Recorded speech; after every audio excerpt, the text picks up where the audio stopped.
Yeah, I taught my 3D printer how to sing and dance. It only took a week of sitting down and converting frequencies to notes, inputting G-code, listening to the same song over and over and over again. A whole week of my life. But you saw that, right? That was cool. It was pretty cool. Totally worth it. Totally worth it, right? Cool. Hey guys, it's Devin here with Make Anything. And yeah, I taught my 3D printer how to play music. I know it seems totally random, and yeah, it was mostly just for fun, but it was also a really great opportunity for me to learn G-code, which is the language of the 3D printer. It's what the slicer in your computer will convert 3D files into so that the 3D printer can understand that and know how to move and how to extrude plastic. But as it turns out, a lot of printers can also play notes. So I spent way too much time learning how to make it play music. And now I'm gonna show you how. That way you guys can make cool songs and not leave it all to me. Let's learn. First of all, I should mention that there is a website where you can just upload a MIDI file and have it automatically converted to stepper movements to play music. But I decided not to take that route because I want to have more control over each individual motor, and I also want to use this as an opportunity to learn about G-code. Instead, I started out with this cheat sheet from makeit3d.com, which lists all the basic G-code commands that are common with 3D printing, and also gives a very useful little example over here on the right of how to use each command. So there's a lot of useful commands here, but we're only going to use a couple of these to actually make our printer sing and dance. For example, the G1 command allows us to control the movement of the stepper motors. Then there's this G4 command which just pauses everything, which is useful for pauses in between notes.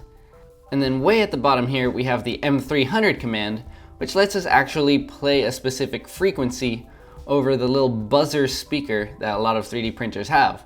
And that's going to be really useful. There are other things we'll use, but those are the main three commands.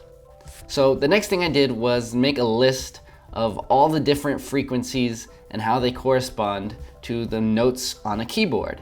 So we've got everything from a C0 up to the B on the 8th octave, and that's a pretty comprehensive list. That's basically every note that you'll find on a piano.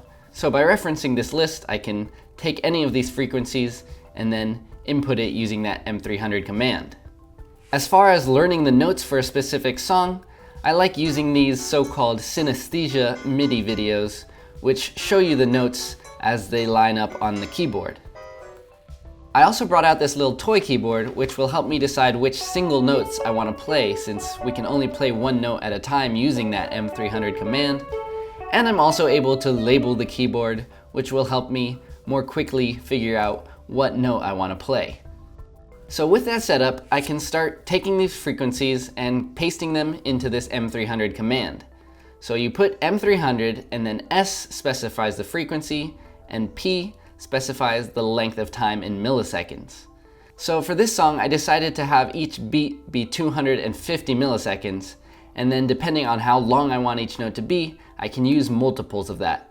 So for example, this first note, I want it to be 2 beats long, so I'll make it 500 milliseconds. I'll also write down the specific note that I'm playing after that semicolon, which won't affect the G-code. It's just a note to myself so that I know where I am in the song. So this first note of the song is actually going to be an F sharp 4. So I'll switch that, and then I'm just going to copy this and paste it, and then put in the second note. And then the way that the printer will read this is that it will do one command at a time. So it'll play the first note for 500 milliseconds, and then jump to the next note for 250 milliseconds, and so on and so forth. Once I have this decent amount of G-code written out, I'm going to go ahead and test it out on my printer before I get too far. So I'll just copy all of this, and then I'll make a G-code file and edit it with this text editor, or on Windows you can use Notepad. But basically I'm going to select everything in this print and replace it with that G-code that I just wrote. And then I can run it on my printer as if it was a print.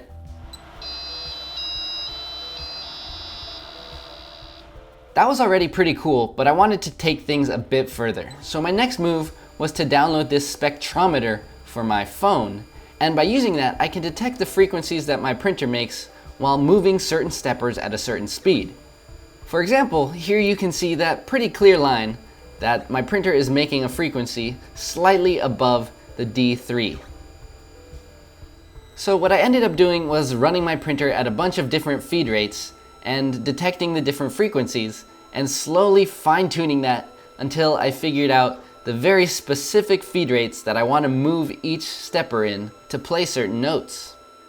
And this was pretty much just a process of guessing and checking. So I would put in a frequency, and if it was a little high, I would slow down the printer, and that would bring down the pitch a bit. And I just kept doing that until I figured out the exact feed rate to get pitch perfect notes out of my steppers.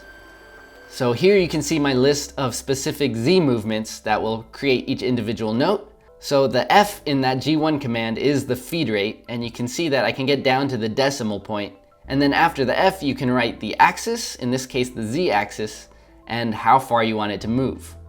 I did the same thing for my X axis as well as the Y, although the Y axis didn't actually create the best notes, so I decided to use that for percussion instead and have it shake a little shaker. So now I can play notes using the stepper motors on my printer as well as the buzzer, and I can actually use those two at the same time, so I can play two notes at once now. With that, I just went through the song and figured out exactly what notes I wanted to play for how long and when, and just went back and forth, testing it out, listening to it, and making changes until I had my perfect song. Here's what my final G code looked like once I had everything figured out. You can see I have a few extra commands at the beginning here because I'm going to put this at the end of my print. So I want to turn off the fan and the extruder. Then I have it do a little shake and then start playing the song. So for example, at the beginning here, you can see I start with the G1 command, moving the Z stepper motor to play a D4 note. And then underneath that, I have the M300 command so that those two will actually play at the same time. And that's followed by the G4 so that it waits a beat before playing the next note. And then from there, I'm just repeating the process, playing different notes, and just getting everything right. I also really liked this chirp effect I managed to get by quickly alternating back and forth between two notes.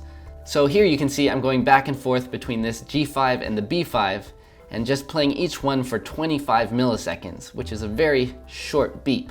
And by putting those back to back and repeating them, it almost creates a single harmonic note. With that done, I was able to switch over to something that I'm much more comfortable with, which is 3D modeling, and I quickly whipped up this little version of myself as a me character that I could print out before playing the song. I just colored the parts here for fun, but I thought it came out looking pretty great. But the real secret weapon is only revealed when I do a cross-section of the model, and then you can see this hollow chamber that I made inside of his head that I'm gonna fill with little BBs while I'm printing, and then when it's all done, I can quickly move the print bed and have it act as a little maraca or shaker.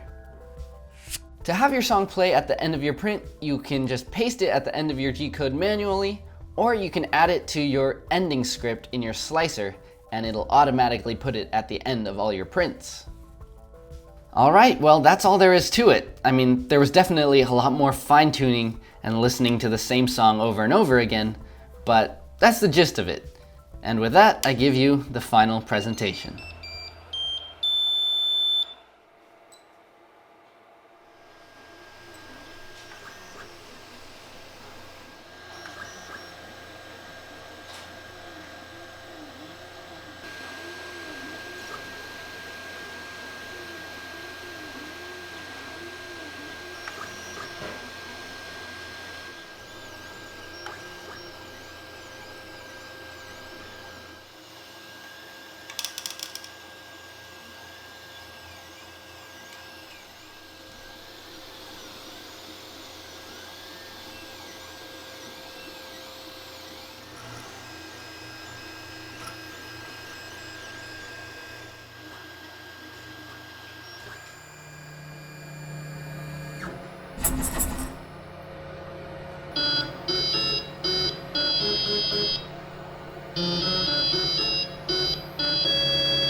Okay, so that's undoubtedly cool, but unfortunately most printers won't be able to use that same exact G-code to play something so complex. But it could actually be useful if you end your print with something a bit more quick and simple, like this familiar ditty.